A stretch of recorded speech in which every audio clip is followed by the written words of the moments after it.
Hello everyone, this is Sean from Sean's Toy Room, as you can see in the background.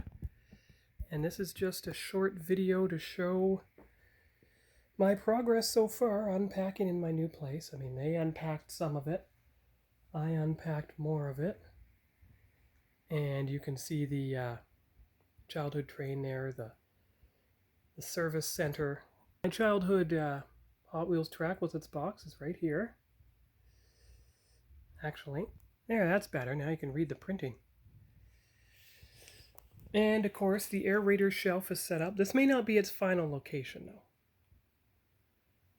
And of course, you got the Motu and the parts for Castle Grayskull Vintage and Snake Mountain Vintage. The Hot Wheels stuff are here.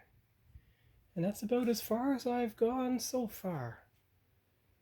And so we'll come back later for more of a full video. This will be just a preview.